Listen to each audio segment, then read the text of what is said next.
parents rarely come to us saying, I want my child to be a straight A student. What they say is, I want my son to believe in himself. I want my daughter to know she can do it.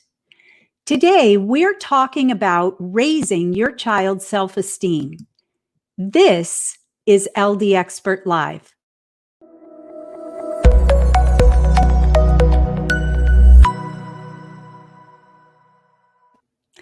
Alvin Price, an author, says, parents need to fill their child's bucket of self-esteem so high that the rest of the world can't poke enough holes to drain it dry. That is a perfect quote for our show today. Our guest, Stephanie Bien, has some great insights for parents about how to build their child's self-esteem and about how that self-esteem then becomes a shield for bullying. Welcome to LD Expert Live, your place for answers and solutions for learning disabilities, dyslexia, and attention challenges. We're live every Tuesday at 10 a.m. Pacific on YouTube and Facebook. I'm your host, Jill Stowell, founder of Stowell Learning Centers and author of At Wit's End, A Parent's Guide to Ending the Struggle, Tears, and Turmoil of Learning Disabilities. I'm so thankful that all of you are here today, and I would love to give you a free copy. You can get that by going to parentsatwitsend.com. Hey, Lauren, welcome. Hi, good morning. This is Lauren Ma. I'm the director of the Irvine Center in Orange County, California, and I'll be taking your questions and comments today. So I'd love to say hi in the chat, either on Facebook or on YouTube. Love to see who's here and who's joined us. We have a nice little steady group of followers, and so it's exciting. We get together every Tuesday morning. Right. So say hi, and if you have questions for today's guest or for Jill, be sure to add them in the comments. We'll try to get to as many as we can. I think this is a really popular topic. I know I'm excited for today's topic on self-esteem because it is something that our parents come to us. It is like the number one thing that our parents are concerned about when they call us is their child's self-esteem. Often they're in tears, and it's not because of grades, it's because their child does not feel good about themselves. And so I'm really excited because we get to see that change over the course of kids working with us. And that's one of the reasons why I love my job so much and why I continue to do it, is because you see these kids come in, low self-esteem, feeling really bad about themselves because they don't have the underlying skills to support them well in school, and then they leave and that confidence and self-esteem has just blossomed. And so we get to take that journey with our family. So really excited about today. Oh, I see somebody already checking in, and it's Colleen. Oh, and from our Thousand Oaks Center. I know her. I've met her at our peace meeting. So hi, Colleen. Welcome. So again, if you're here, say hi. Kathy is here. Look at that. She's been waiting for us. So people are already starting to check in. Excited for today's show. So welcome, everyone. Welcome. It's so nice to have everybody join us every Tuesday, like a little family. Yeah. You know, how kids feel about themselves is a really big deal. And our guest today has some really helpful guidelines for parents on how they can raise their child's self-esteem. I have to confess, I had so much fun talking to Stephanie before the show, and she has so much insight for parents that I've talked her into covering a couple of other hot topics as well. So we'll be talking a little bit about bullying and about the impact of technology on our kids as well. So get ready to post your questions. If you're just joining us, I'm Jill Stowell, founder of Stowell Learning Centers, where we help children and adults permanently change their learning and attention challenges, including dyslexia. This is LD Expert Live. Our guest today is Stephanie Bien. Stephanie is a licensed marriage, family, and child therapist and a parent effectiveness training instructor with a practice in Agora Hills, California. Beautiful place. Her specialty is in providing tools to build respectful relationships based on the foundation of trust, connection, and communication. She is the co-author of the book Bully Prevention Tips for Teens, 18 Powerful Ways to Protect Yourself Through High School. With her passion for the betterment of the next generation, she founded Insight to Teen Culture, where a group of professionals working with adolescents joined together to brainstorm and design creative ways to guide teens and their parents in a positive, healthy, productive way. In fact, that is where we first ran into Stephanie when Sharon Dipp, the director of Stowell Learning Center, Thousand Oaks, joined Stephanie's Insight to Teen Culture group. Stephanie believes in the importance of giving back and making the world a better place for the next generation, and I am so delighted to have her on the show today. Welcome, Stephanie. Thank you so much, Jill. Thanks for having me. Oh, I am so excited to have you today. Yeah, me too. So I understand that you started out working in special education. I did. When I was in high school years ago, there was a special needs school right next door to my high school, and I would volunteer there. And I volunteered there for a couple of years. I knew that that was the path that I wanted to take. And then one day, I worked with the younger kids, so age 2.5. These were kids with, special needs, autism, and Down syndrome. So one day, the door happened to open and a kid ran out, and I chased him down the hall one way, and then he veered off and went down a whole long other hall, and I was chasing after him. And when I finally got to him, I said to myself, you know what? The kids really are doing well. They're doing really good. The parents must really be struggling. This is really hard. And so at that moment, I changed what my major was going to be, which was education. And I went into psychology and parenting, and I became a parenting instructor. So yeah, that's how I got on this path. Well, the beginning part of your path sounds very similar to mine. I kind of started out the same way. And you are absolutely right. You know, when our kids are struggling as parents, it's so hard. I mean, parenting is hard anyway, Exactly. So it's so hard when you see your child struggling. So I'm glad you chose the path you did. Me too. Your book is called Bully Prevention Tips for Teens. Is there a story behind that? How did you come to write that? Great question. I got together with a colleague, Miss Yvonne Brooks, who co-authored the book with me. And we both have interest in working with children and parenting. And we just brainstormed some ideas and kept seeing that bullying was something that we dealt with every family. It was just so prevalent. And we wanted to give kids tips and ways to deal with preventing bullying and work on self-esteem, as you mentioned. And so the book is designed for middle school and high school kids, and it's kind of a book workbook. So there's a few pages of reading, there's some quotes, and then there's exercises to give them tools to deal with feeling good about themselves.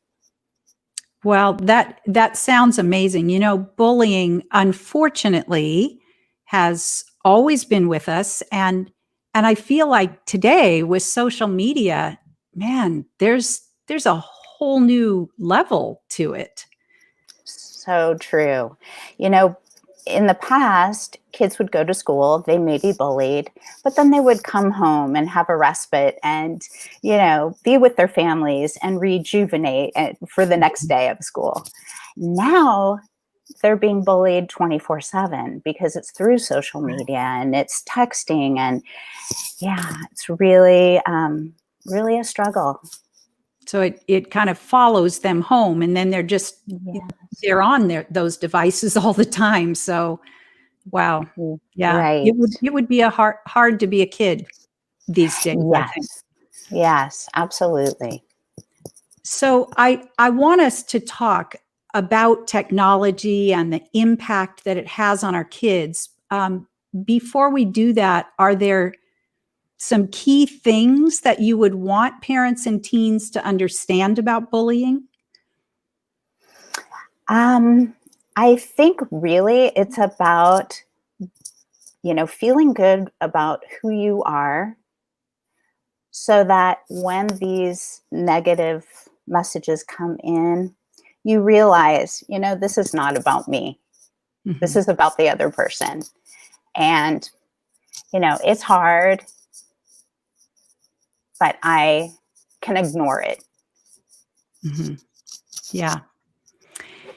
Well, let's talk a little bit about devices. We have run into a number of parents who are truly at their wits' end because their teens will not get off of their phones.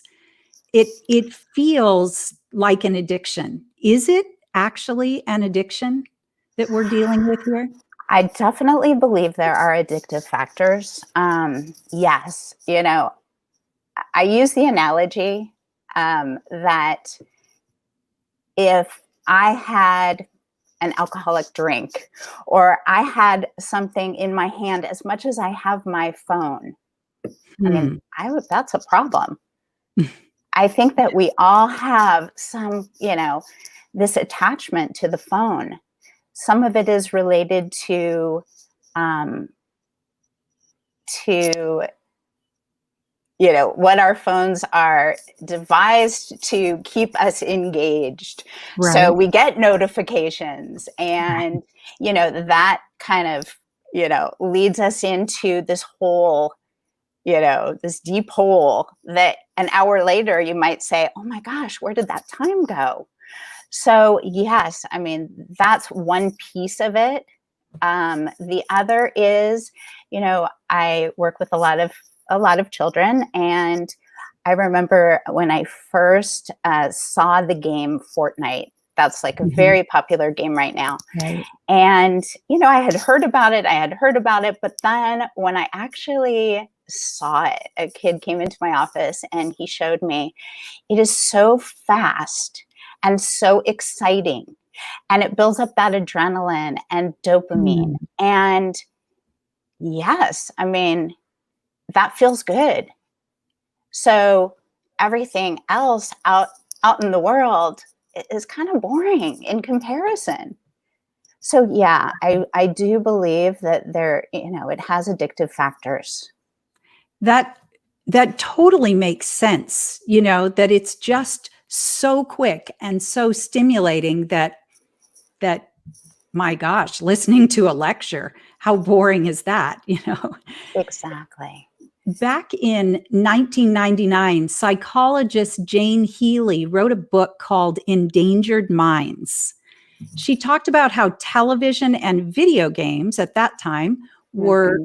compromising students' ability to concentrate because those things were actually causing a shift in the development of kids' brains. So different areas of the brain were becoming much more developed, and areas for sustained listening and attention were becoming less developed. So, what advice do you have for parents about kids and phones? I mean, we all have phones, we're all affected by it. Yes. Um, Yes. Um, well, first, I do want to mention I came across this interesting fact in the book iGen, which, the I generation is what it's mhm, about. And she talks about how our attention span has changed from 12 seconds. In 10 years ago, it was 12 seconds, our attention span. Now it has come down to 8 seconds. I mean, wow, that's things are much quicker. And if you, kind mhm, of watch different shows now that are on. Things are faster. And so, yes, the attention span really has changed. The brain has changed. And I think, we also have to adjust. I think teachers are adjusting. We have to adjust to that change in the brain of what is happening. I do want to also mention, you had said something about parents and about kids. I think that so often I hear parents say, my child is always on the phone, and in truth, I think that we are all on the phone a lot. I know that kids will tell me, oh, my parents say, get off the phone, but they're on the phone. And then the parent may be in the room and they may say, like, but that's for work. Well, kids don't see that that's for work. They don't see that that's different. All they see is their parent on the phone. So, we as parents need to be role models for our kids. That's number one, I think, of something that we parents can do to make a difference. I try to be very mindful. I do not go to the table with my phone. I put my phone in the other room at nighttime in the same way that I would want my kids to do that. Mm-hmm. So, yeah, and that role modeling is so important, because you're right. I mean, they see us on our phones, and whether it's work or not, it's on our phones or our devices. Right. And it feels like we can't, also saying, well, we're never going to use phones in our house, or we're never going to use devices. Well, that's a pretty tough thing to do this day and age too. It's a cultural thing. Right. Especially during this time, I love technology, and I am so grateful right now for technology. I mean, Here we are, we're in a pandemic, we are at home, and I'm still able to work through telehealth. And there is so much good. And as far as kids, like, they need the social interaction that they're not getting by being at school. So yes, I mean, we can't just completely take them away. There are definitely a lot of benefits. So how can we, as parents, come up with some rules? I, in my parent effectiveness training that I teach, which I love, they have these fantastic tools that I think we all need to know in any relationship, with our kids, with our spouses, with, work situations. So one of them is the 6-step method that we talk about in how to come up with a solution that works for everybody. So parents talk about their needs, and we'll talk about,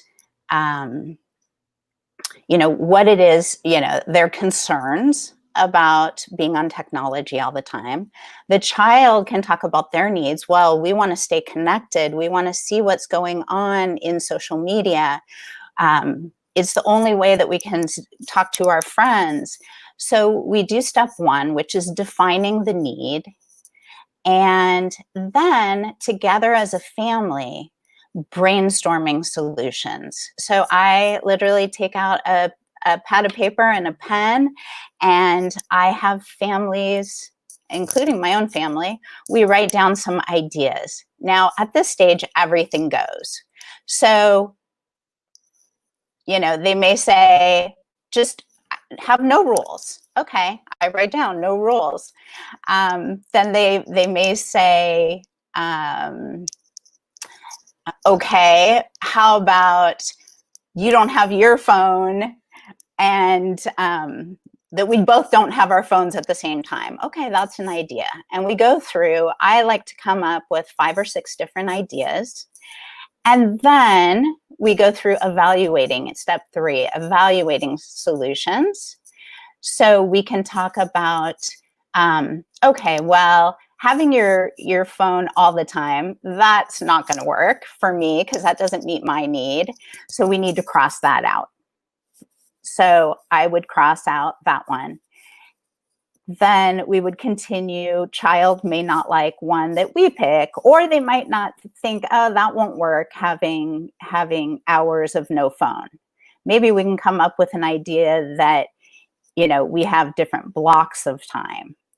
So they may cross out a couple, hopefully, and usually what happens is there's 1 or 2 left over, and you go to step 4. And step 4 is choosing a solution. So you allow the child to choose the solution, because by choosing the solution, they're more apt to, make it work, because this was their solution. This is also really good for self-esteem, as you mentioned at the beginning, Jill. And then they pick the solution, we implement it. Okay, let's try it out. Let's see how it goes. And the next day, we want to come back and check the results. Did that work? Are you happy with this solution? I'm happy with it, or maybe I'm not happy with it. You know what? That doesn't really work for me. Let's see what we can do. And then we start again. It could be that defining the need wasn't accurate at the time. Maybe it was really of wanting to have family time, not having the child off the phone. So we have to kind of search within ourselves and kind of find out what is our need and what do we want to come up with a solution for. So this is some tool that, to me, the 6 steps, we call it a democratic solution, coming up with something that is a win-win. So works for both people. So this is one useful tool that I have found and use all the time with my clients. Yeah, I think this is a fantastic problem-solving strategy, and you can really apply it to anything. And, when you said defining the needs and really recognizing what the problem is, and sometimes we don't quite hit it on the head, as you said, you think you want your kid off the phone, but what you really want is more family time or more face-to-face communication. But I think, as soon as you do this together, this process together, as opposed to the parent saying, well, here's how it's going to be, especially the older your child gets, the more they're going to buy in and work together on it and own it, Right. Good, Exactly. good stuff. So we talk about that. We talk about the authoritarian parenting and how really that just causes this fight, flight, or submit response. Yeah. And it's hard on the relationship. And like you said, as they get older, it works less and less. So this is a way of finding something that works for both people, a cooperative type of parenting. Great. And it takes a little time, but the end result is so powerful, and it takes away a lot of headaches ultimately. So exactly. And everybody always says to me, oh, it takes so long. And I always say, you know what, if this is something that happens every day, for even if it's a couple minutes every day, but you spend 10 minutes on coming up with a solution, really, you've saved a lot of time and a lot of headaches. Yep. A good investment.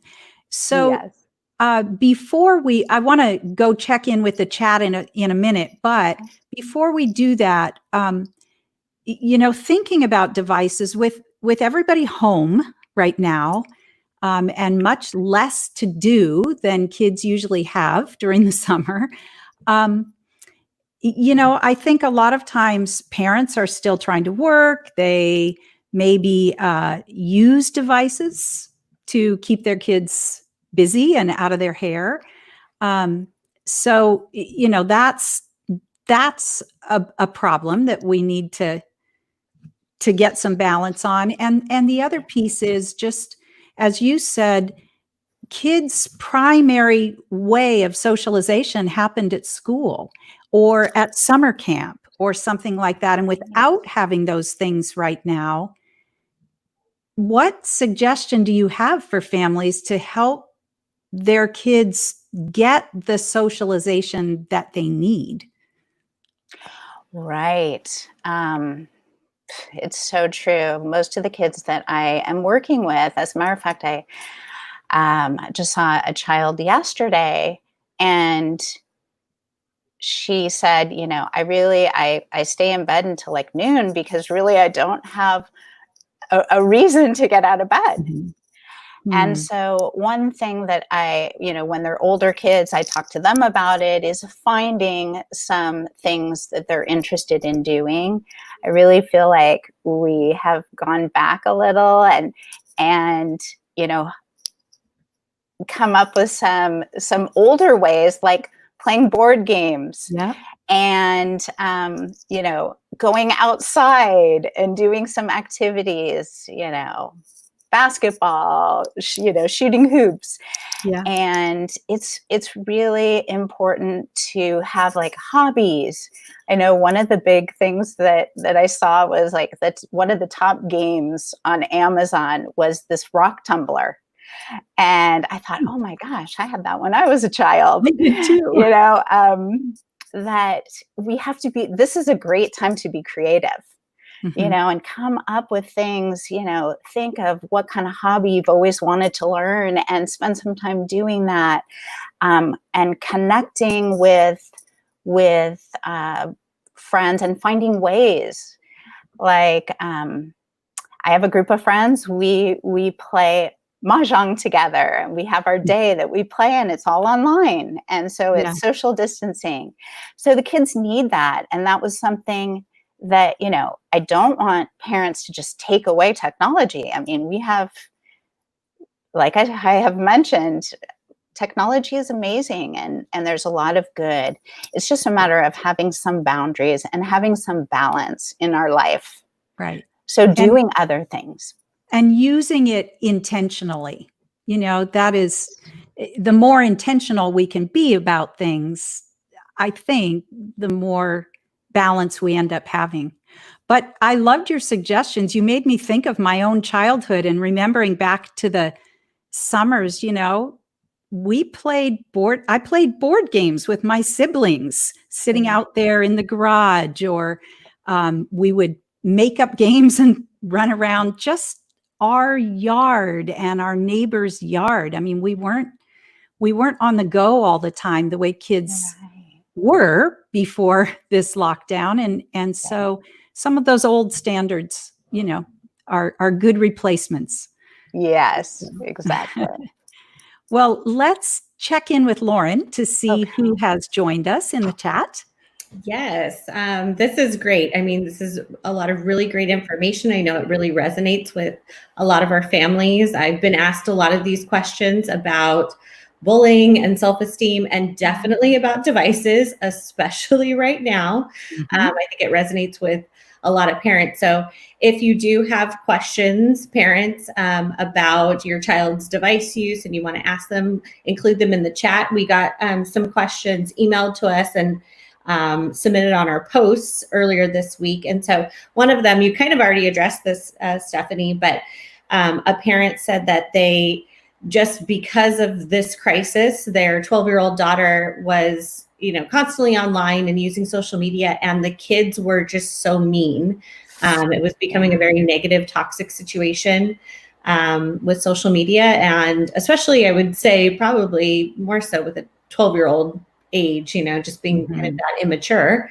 And so they completely removed it. They said she's not allowed to be on any kind of social media, Instagram, Facebook, Snapchat, all those things. And unfortunately, during this COVID crisis, that is our kids' outlet right now. I mean, social connection. And so now she's feeling really isolated. And so, I mean, and you kind of touched upon this, that it's not necessarily an all or nothing, but what are parents supposed to do? So what is your advice for a situation like that?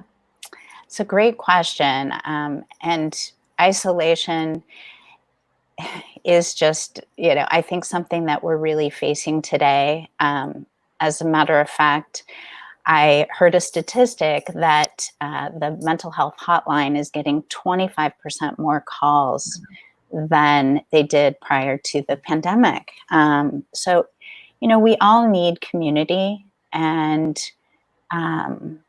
we need relationships. And so and I would suggest to this mom, use the 6 steps, come up with a way where your child can still interact with friends, but also do other things. Mhm. And maybe it's a social distance, picnic at the park.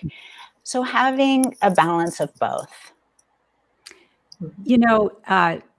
When I was thinking about that, I was remembering how 12 years old for girls is a pretty tough age. And I was remembering it was definitely the toughest age with my daughter and my relationship. And I was thinking, what if mom and daughter sat down together and looked at the social media together and laughed about the funny things together? And, then the things that seemed mean, being able to, as you said earlier, Stephanie, say, wow, I wonder what has got them so upset that they have to treat people like that. Because that's not really about you or about so and so. That's really about them. And so that time together, I mean, that actually could be a really great time, if mom and daughter are flopped down on the bed looking at those things together, and Yes, then daughter still gets to be connected. I love that. Exactly. These are the kinds of things that are just, this is about the relationship and connecting. Right. And yes, our kids need that, but they need it in a way of doing it together. I love that idea, Jill. We have a question from Angela. So she's saying that her 12-year-old son, so now a boy, it's not even the social media now. It's he's isolating himself, that he's always playing video games. He's on his PlayStation. He's either playing video games or he's watching YouTube videos. Yes. A lot of times it's watching YouTube videos of other people playing video games. So just really this obsession with video games, and he's isolating himself.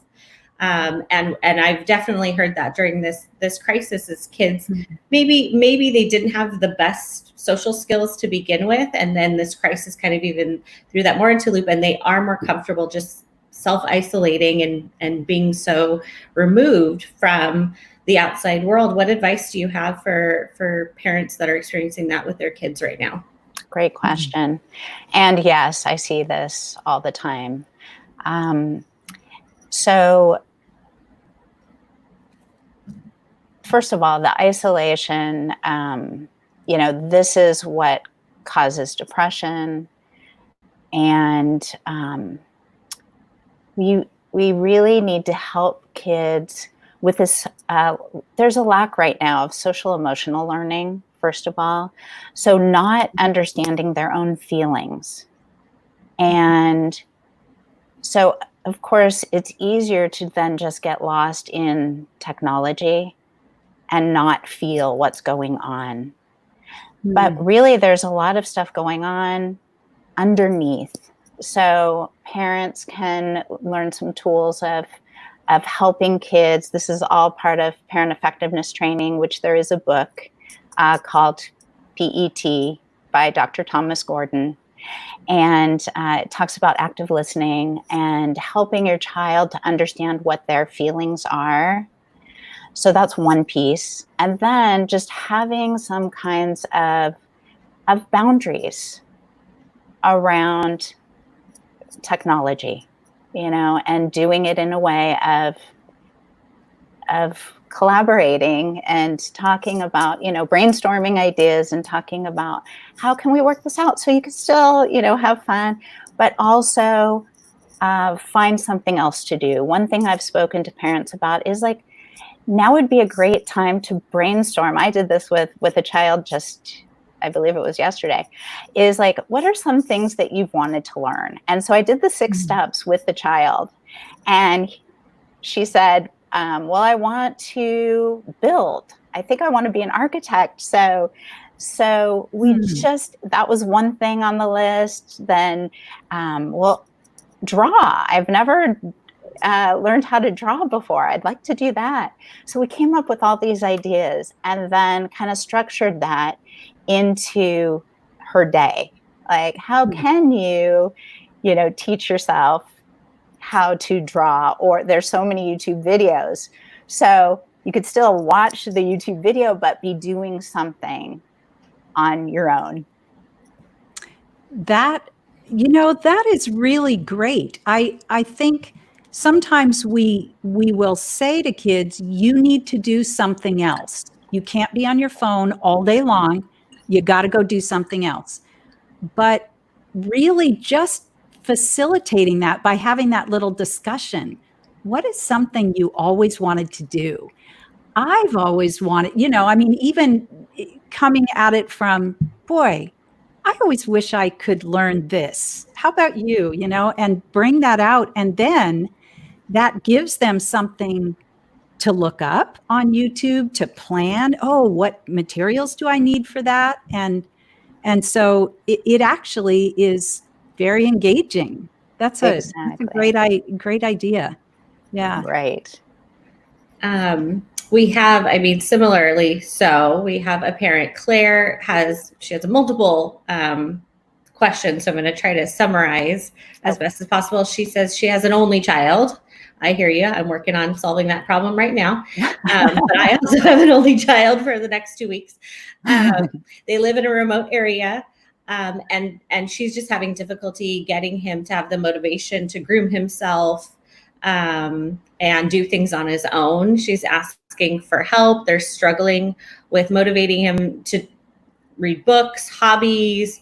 They're very structured with their online gaming with friends, but the rest of the day to do anything is such a struggle.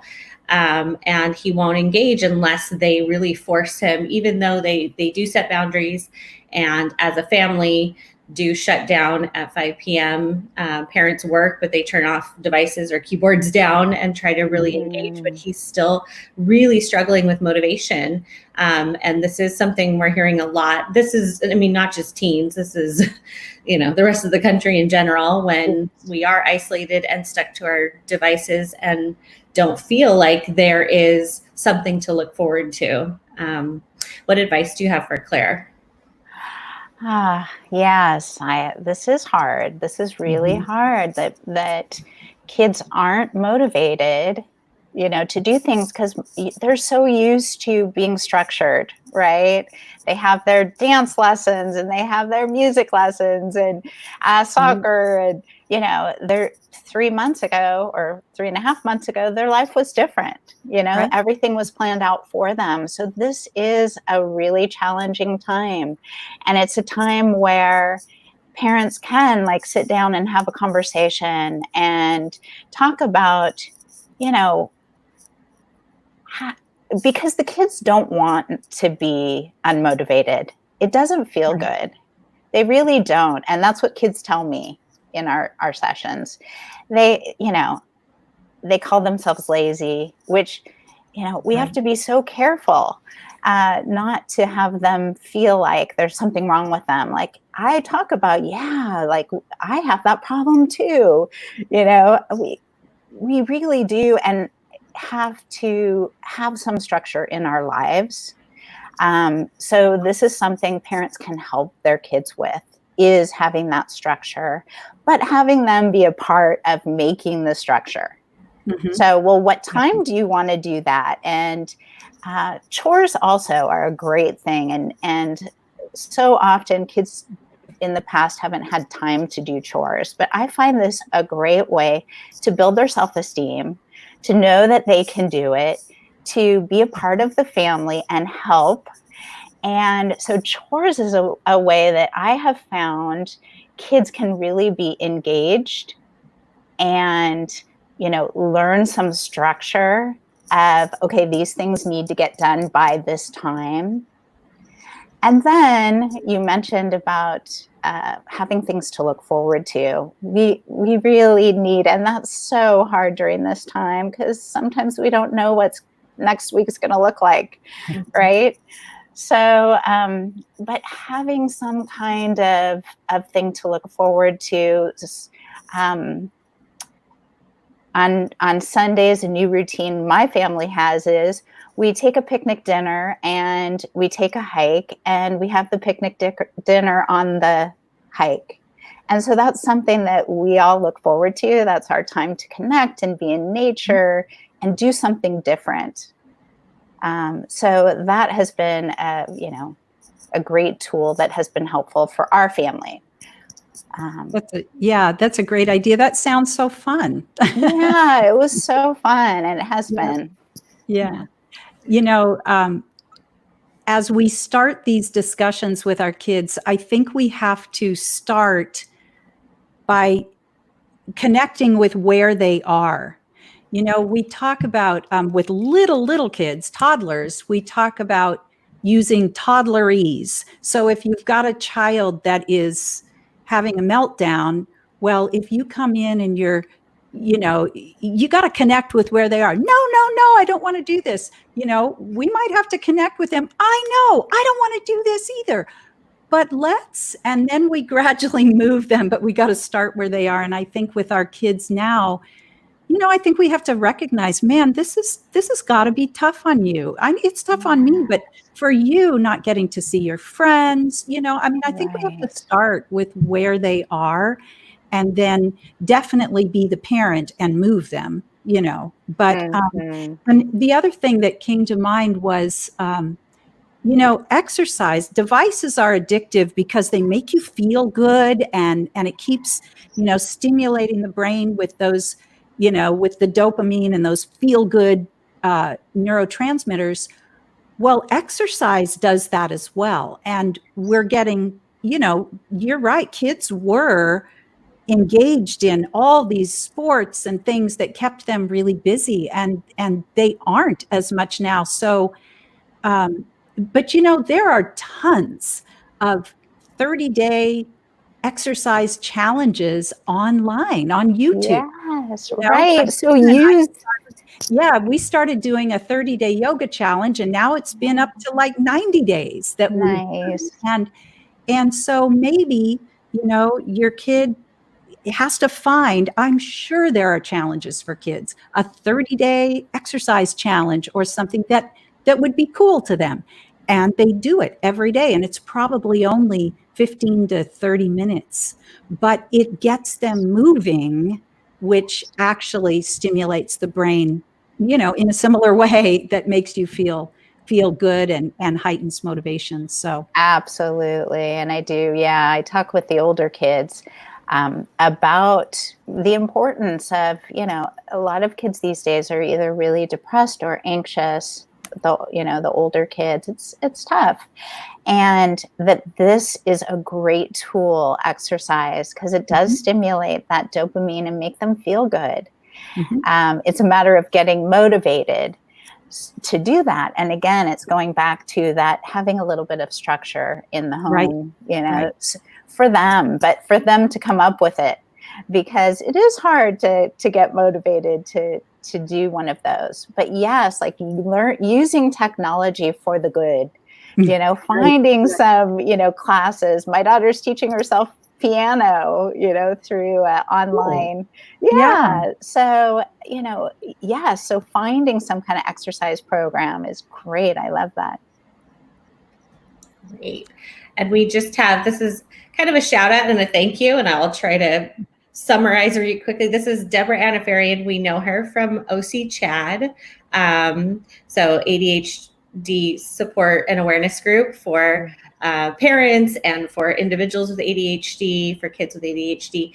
She's in Orange County in our area, and she's just saying thank you for bringing collaboration to problem solving within the family. So she does classes in Orange County, and she's singing your praises as a therapist who gets it in the LA area, because Nice.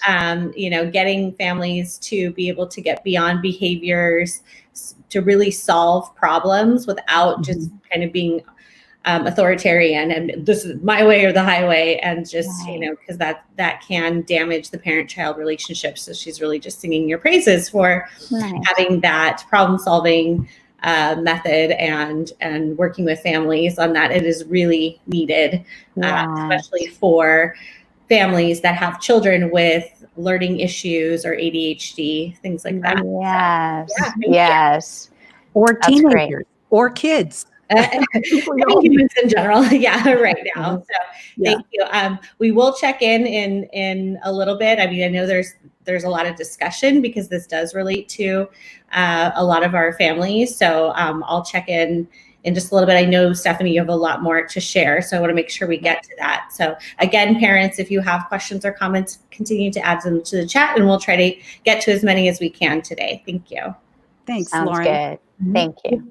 If you're just joining us, this is LD Expert Live. I'm your host, Jill Stowell, and we have been talking with licensed marriage and family and child therapist, Stephanie Bien. So let's shift, Stephanie, and talk about how parents can build their child's self-esteem.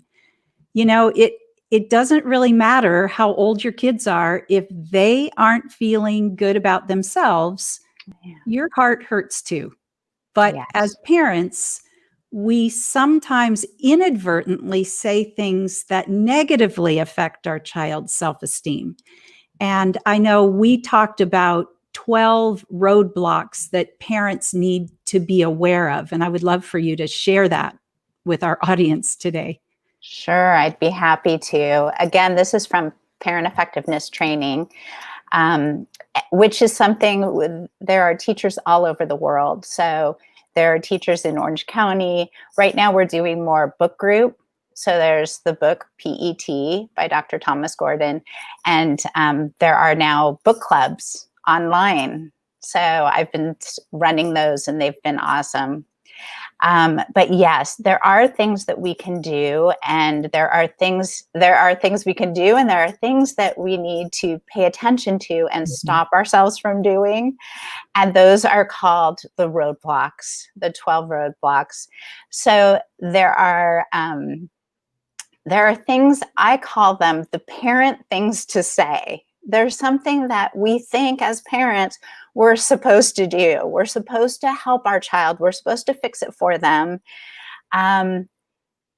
Because like you said, it's so hard to see our kids suffering. We don't want them to feel bad.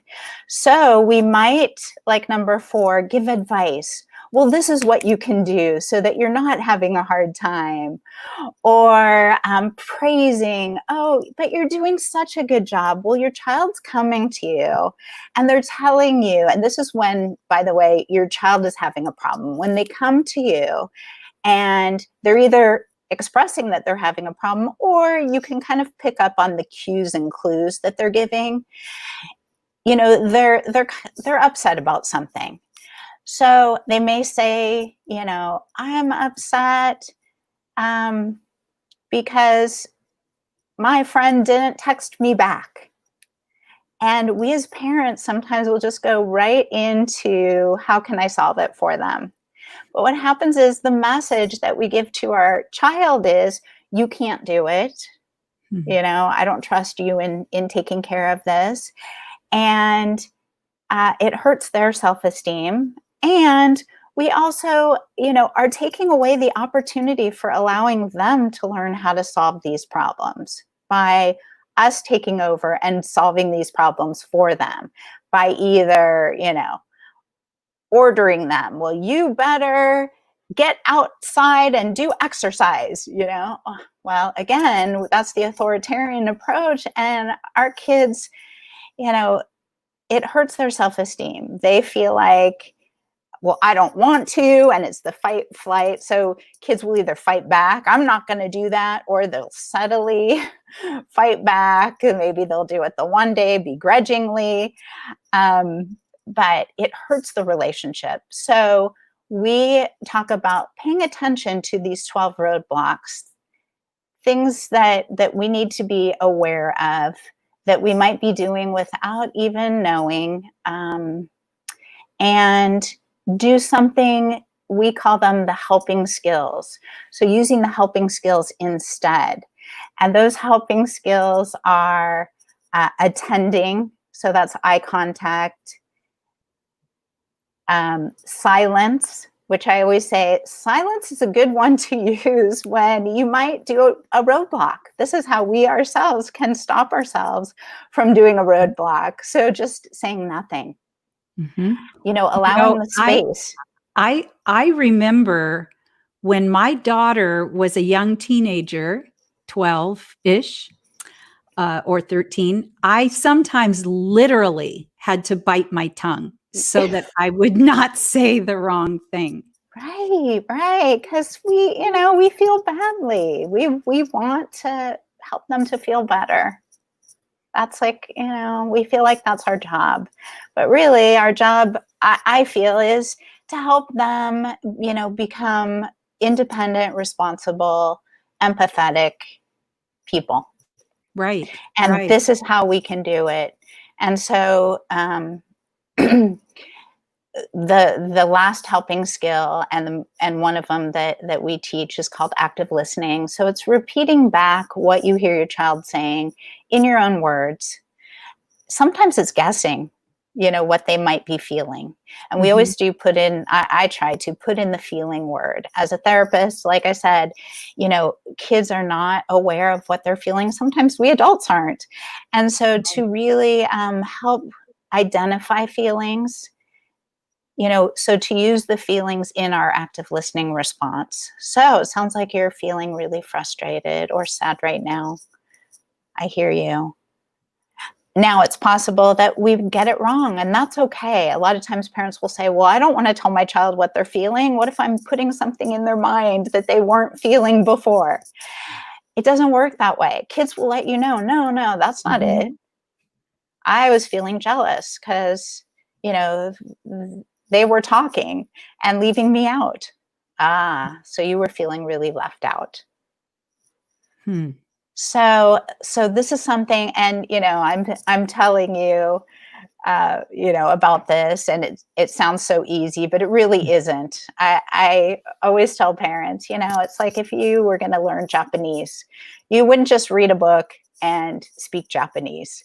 You want to practice and study and really just keep using the skills, because it does work. And I have found them so useful in my many years of both being a parent and with the children that I'm working with. So you talked about silence, just being quiet, which opens the door, I guess, for them to talk, or for you to not say the wrong thing. Right. And you talked about active listening, kind of labeling the feelings, right?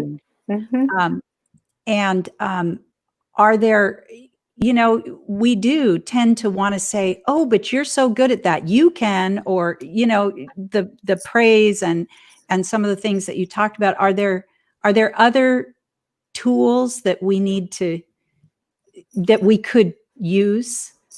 Oh, yeah, there's so many. When I teach the class, it's an 8-week class, so there are a lot of tools. But as far as when your child's having a problem, and for you to be there for your child and really hear your child and help them to solve their own problem, the helping skills are, like I said, attending, silence, door openers, kind of like, oh, tell me more. Okay. And attending is just listening, right? Is yes. that? And it's eye contact too. It's, so often in the past when when I would be taking them to school, they would be in the back seat and I would be talking. Well, that's not really attending. So we have to find the time to like sit down and make eye contact. This is something that our kids with technology are really lacking.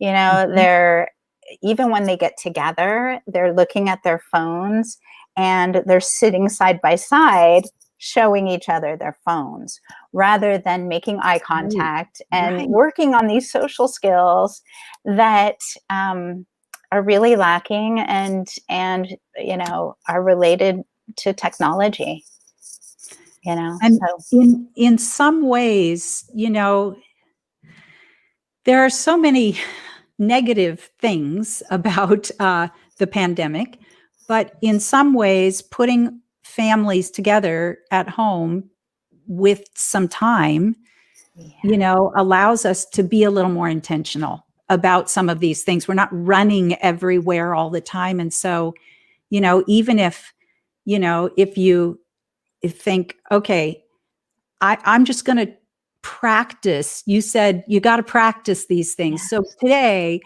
I'm going to practice being silent, even though I know I really want to solve the problem. I really want to tell them what to do. I'm going to try being silent and see what happens. yes, You know? yes, we have to start somewhere, right? Right.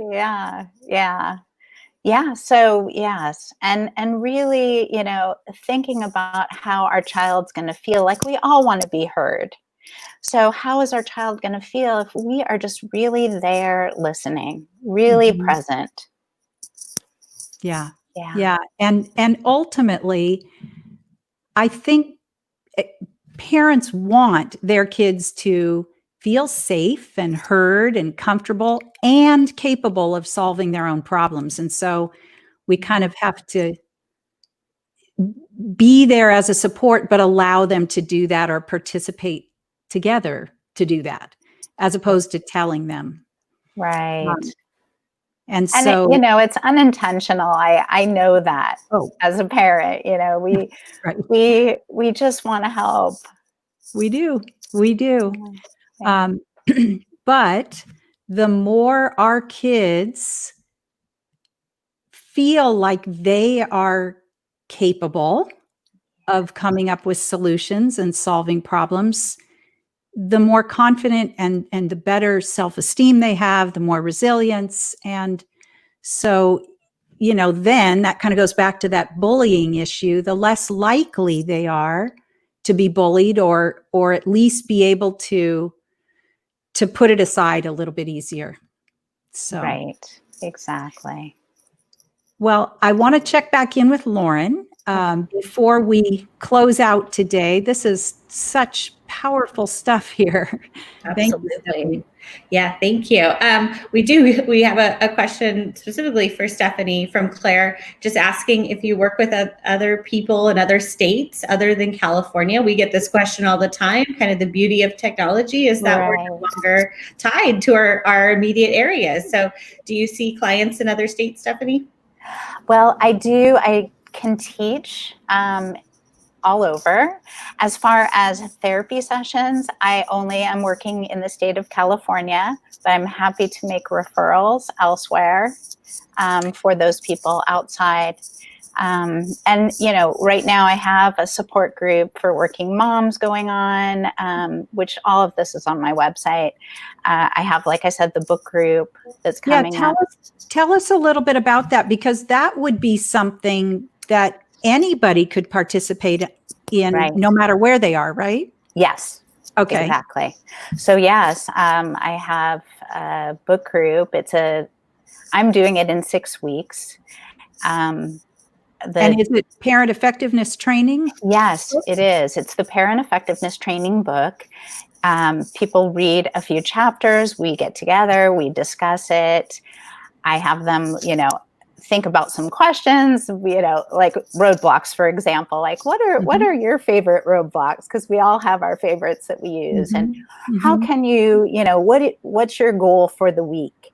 And then we meet a week later and they can share about that. And, oh, you know, I did bite my tongue, or I used silence. So really to get a chance to practice in between and then talk about what worked, what didn't work, what did I do wrong, or what did I do right. So it's a really wonderful opportunity. I'm enjoying it. Yeah. Enjoying teaching it, and people are enjoying taking the class. It sounds great. And you know what? I think that's a really valuable thing. We do want to think about what we're doing wrong, but as parents, it's nice to know when we're doing something right also, because we're all trying so hard. We are, and we do need to acknowledge that in ourselves. Absolutely. Yeah. Well, I don't want to, again, this is a really popular topic for parents. If we didn't get to everybody's questions today, we apologize, but someplace that you can also go to for support, we have a private Facebook group for parents. It's called SLC Mom Squad. I encourage you to join. Parents, if you have kids with learning or attention challenges, it's just a place where we can share resources. And if you have a question for either Jill or myself or one of our guests that didn't get answered, you can definitely post in there and we'll try to get you answers. We are actively monitoring the group. It's a group of parents. I joke that it's moms, but no, we let dads in too. And so it's just a place for, again, parents to support each other, because it's hard enough having a kid with a learning or attention challenge, but especially right now, we need to rely on each other for support. So if we didn't get to your question, I'm sorry, but it was a popular show. A lot of really good content today. So check us out on SLC Mom Squad. Thank you, Lauren. And thank you, everyone, for your great questions. This is LD Expert Live. I'm your host, Jill Stowell. I've been speaking with Stephanie Bien, and we talked about today awareness and management of technology for the whole family and how parents can build their child's self-esteem. And of course, the better our kids feel about themselves, the better they can handle bullying or rough patches, and the more resilient they can be, which we all need right now. So, Stephanie, any last minute thoughts for parents? Oh, gosh. Hang in there. Be gentle with yourself. Yeah. I mean, it's challenging. I've talked to a lot of parents who are working from home and trying to juggle, having a child home, the whole day. And wow, that's challenging. You know what? I think that is great advice. Be gentle with yourself. Yes, try to learn, try to do it even better, but give yourself some grace. Yes. Thank you so much. Oh, thank you, Stephanie. We are going to put up Stephanie's contact information. So if you would like to learn more about her book group or her services, go ahead and take a screenshot or check it out later on our social media. This is LD Expert Live, your place for answers and solutions for learning disabilities, dyslexia, and attention challenges. Parents and teachers, next Tuesday, we have a show focused on you. We talk a lot about kids, but you are the ones who have to hold everything together. So next Tuesday at 10 a.m. Pacific, we are going to have Rick and Doris Bowman joining us to talk about self-regulation and resilience for parents and teachers. At Stowell Learning Centers, we help children and adults permanently change their learning and attention challenges. And as Lauren said earlier, one of the really gratifying outcomes of building the skills that students need to be independent learners is that there's such a huge boost in confidence and self-esteem. And as a parent, I know that that is a gift not only to kids, but to their parents as well. Stowell Learning Centers are open for remote sessions and screenings, so you can access our services wherever you are in the world.